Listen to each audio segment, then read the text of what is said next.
is like this little stick. Put my finger barely through it, but then it's on the trigger. I always like to show you a little bit of a physical product at the start here of these videos lately. But we're going to do Kit Grid. Yes. Which I never owned a physical product of. And I still don't. If anyone knows a physical product of Kit Grid, I'm interested in 2 of those. Why am I mounting this thing? No. I'm interested in a non-tape version of Kit Grid, if that exists, for C64. And I'm interested in the Atari 2600 version. Because we also covered that on the channel. Well, at least we covered Atari 2600 on the Atari 2600 Plus. Had a good time with that. It's just cool to see, to look back in the early days, how everything was done. And this Kit Grid game is on the Atari 2600. Was on the Atari 2600 2 years before it came to the Commodore 64. By the same guy, by the way. Arti something. We'll get to it in a minute. So we're now trying this game on the MEGA65, which tries to be a Commodore 65 re-envisioned. It's native Go 64 mode. Anyone who has a Commodore 128 knows how that works. With the Go 64 I just did earlier, right? Same thing, I think. Do we want a high score saver? No. Just kept the game in its original state. It was cracked and trained in 1997. That's quite late. The Commodore 64 was pretty much dead, aside for the enthusiasts that stay with the machine. Whoa. It seems to be running on the MEGA65, although a tad bit faster. This is too fast for me, and this is not a PAL issue. The machine is in PAL. It's running 50 FPS. I'm quite sure of that. I don't know if you can tell from the freezer or something. Let's stick with it. I'm sure it's not an NTSC PAL thing. Anything to see here? Yeah, we have stunts. We can adjust the stunt number. I'll show you what stunts are. F5, the skill level. Keep that on moderate. F3 is the pause, which doesn't do shit here. Weird how they did this. If I want to start a game, my joystick is in port 1. Yeah. But as is tradition with Commodore 64, most of these games play from port 2. Multiplayer games, of course, need port 1, but player 1 is usually port 2. And that has to do with something like on port 1 you will exit. You also trigger stuff from the keyboard, which makes things a bit weird sometimes. Like button is also spacebar. Up is probably something like a arrow sign or a 2, something like that. Which is confusing. So that's why they opted to make port 2 the more standard version. You can code around the keyboard issue. Just took more effort. I don't know if I can play this. I don't like it even that it's so fast. It doesn't feel like the natural thing to do. Like what I played back in the day as a kid. Kid Jeffrey. Oh, way too fast. Question mark that I just picked up is extra bonus. When I push the button, the guy's flash, it uses up a stunt from the bottom. So that's stunts. When they flash, we can go through them while they're flashing. And they stop moving for a tiny bit. So that's the way to get escape the trick situation. That's basically it. That's the game. Heavily inspired by Amidar, if I say that right, or is it Armidar? I think it's Amidar. A game that came out in the arcades in 1981. So Arti then made a 2600 version, also in 1981 if I'm not mistaken, pretty sure. Then he himself ported the game over to the Commodore 64. That's the version we're playing now. That's the version that I played as a kid as well. I had this on a disc with multiple games that my dad copied from my uncle, who copied it from a nephew, copied it from a Commodore 64 party, I'm going to assume, where all the kids come together in someone's living room and set up all these Commodore 64 and disk drives, stacking them up, and inserting floppies in the disk drives and copying games from each other. That's how you did it back in the day, yeah? I think that's one of the main reasons why the Commodore 64 stopped producing cartridges, because everyone was sharing the games on floppies. Okay, you do a shitty job. The t is too fast. But what is this? This is a MEGA65 issue? The leaderboard is funky. I wasn't even allowed to set my score. Arti Haroutunian. Did I say that right? I hope so. It was also saying like in Roman notation 1983. They did it a lot back in the day, and I figured it out as a kid what it was. I was so proud of myself. Oh, that speed issue. Shall we compare to the Commodore 64? Or are you like, no, let's stay. No, we're going to boot into the Commodore 64 mode. So this device is an FPGA machine, and if I hold the north scroll key while booting up the machine, I get into the core selection menu. This is the factory core. They say like, don't touch this core, only in case of emergencies you can boot up in that core to fix something if this won't work anymore, because normally this is the default core the machine boots in. And then we have the C64 for MEGA65 core loaded into this slot. You can load additional systems in here if you like, because the FPGA can reconfigure itself to run different machines, then making this device now a C64 basically in a nutshell. It's not the same as emulation in my opinion. It's not the same as software emulation. This is hardware emulation, I would say. FPGA is a chip, doing chip extractions thingies. But we do get the bonus of this menu, which we need to load something from the SD card, because it doesn't read from this device yet, which is sad. So we can actually load a PRG. I have this sitting as a PRG now from an earlier test. There you go. Then it boots up the game immediately without going through the disk drive commands and loading from disk, which is emulated by the hardware as it was. Well, it takes a long time to load. The intro feels much more stable. I don't know if you noticed the other intro. You can go back in the video if you want. This is stable. This is how it's supposed to be. Okay, did this as well. Do it like this. Bam. MCMLXXXIII. That's what I was referring to earlier. Tronix. Arti Haroutunian. The Roman notation. Oh, I love it. I want to have that in my game as well. If I'm making a game again, I'm going to put it in Roman notation. Yes, I figured it out myself as a kid how that worked.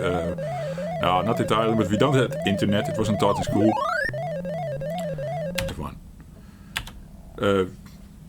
I read Asterix and Obelix, the comic, with the I don't know if there's an English word for it, the Galliers. They were going up against the Romans, and in the book they covered this concept of the Roman counting notation thingy, and then once I read my how they did 4, because that's a V with an I, but the I is in front of the V, subtracting 1 from the 5 makes 4. People who don't know the notation are like, what are you talking about, man? It was a concept. When I realized it, I was like, wow, that's cool. And then little by little I started to note like that we are talking about a year here in these games when they do the copyright stuff. I think I like that concept for some reason, I don't know. It's also nostalgia, I suppose. Quite funny. How you get a kid crit game and then start blabbing about Roman notation. Yeah. Fun. Let's see if I can finish this level. I should. This feels better, right? You can also go back in the video, see what the MEGA65 did. It ran faster on the MEGA65. It can't be a PAL issue, PAL NTSC version issue. It's generally that's what I'm getting from the MEGA65. It generally runs faster somehow than the Commodore 64. While being in, of course it can run faster than the Commodore 64, but when it's in its Go 64 mode, it should run 1 megahertz. If it passes an instruction faster than the Commodore 64 or the megahertz is off, I don't know. It seems to be handling instructions just a bit faster sometimes. Unless the game is timed to the raster, but then raster glitches happen. Also because of the same issue, because the raster sometimes it needs to be like perfect timing to get the raster good. And if the machine is like funking up the timing, which it does, then the rasters don't look good. Raster interrupts. Raster interrupts is also a technical thing, but that's where they start doing a graphical trickery with the C64. This is a really basic game, it doesn't need it. But if you have like more than 8 sprites on screen or start doing fancy artsy stuff, you need raster interrupts to make that happen. Basically, at part of the screen, you're like, now go run this bit of code on the side, and if you do that fast enough, you can, when the screen then starts rendering the rest of the screen, you can have some interesting stuff going on, like switching extra sprites in, for example, is one thing that they did a lot. It's called a multiplexer. If anyone is interested in diving into the subject, what I'm doing. But I reached level 2, guys. Yes, while blabbing. That's amazing, Jeffrey. Can you at least reach level 3 then for us? This is the main appeal for me about these games. Like, yeah, you need to do them over and over and over, but just finishing a level is like its own little reward. I love it. That's what makes these games worth playing. So, I did it. Yes! Woo. I remember now, you need to be careful once you finish the level. There's a moment they can still kill you. Little tip. Don't be think you have it. No. More is coming. So at the end of the level we get new stunts. The stunts are really easy to be used up, and then you're a sitting duck if you don't have stunts anymore. Question mark is bonus. There's a two-player game released by different peoples in 2004. We can maybe go over that one as well. That would be fun, right? I see Kid Jeffrey played this a lot. You can tell now, right? Kid Jeffrey was 4 years old, I think, playing Jumpman Jr. Maybe 5 years old playing this. Who knows? But it must have been then 1985, 1986, with Jeffrey's first disc.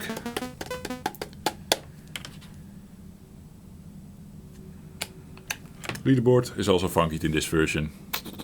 Nostalgia made a mistake. Yep. It's not a MEGA65 issue. Cool. Aside from the speed issue, it seemed to work on the MEGA65. Let's dive into the...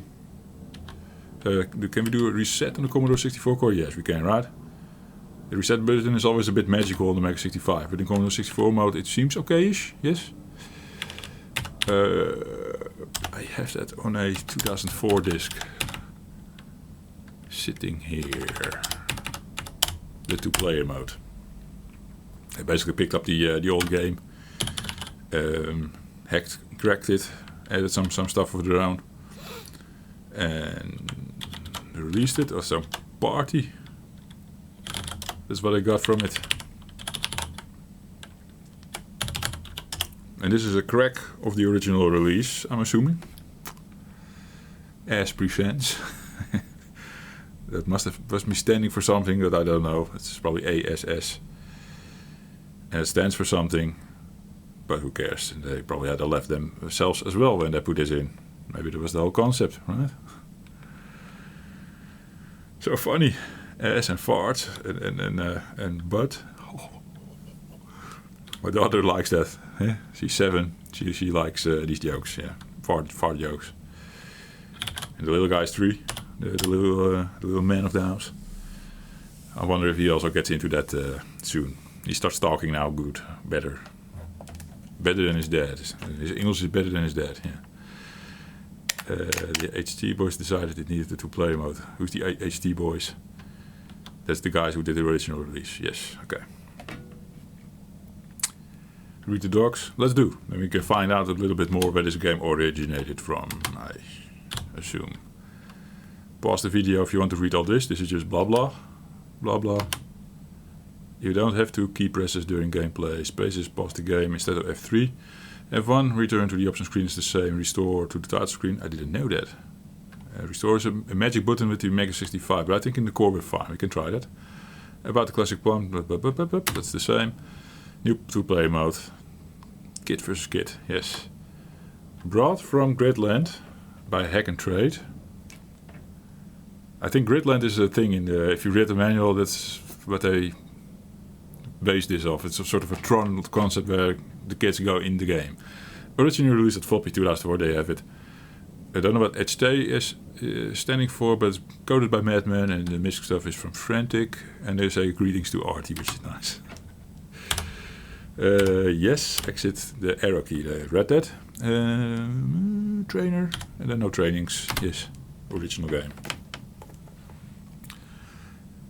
Madman. Ah, MMIV. Yes, that's what I mean, guys. 2004 in Roman notation. Artworks by Frantic as well. So he did the artworks with an X. Fancy. Well, same game. Did you see the colors? That's new. Yes. F1 to start the game in one player mode. With colors. It's the same game with colored sprites. Love it.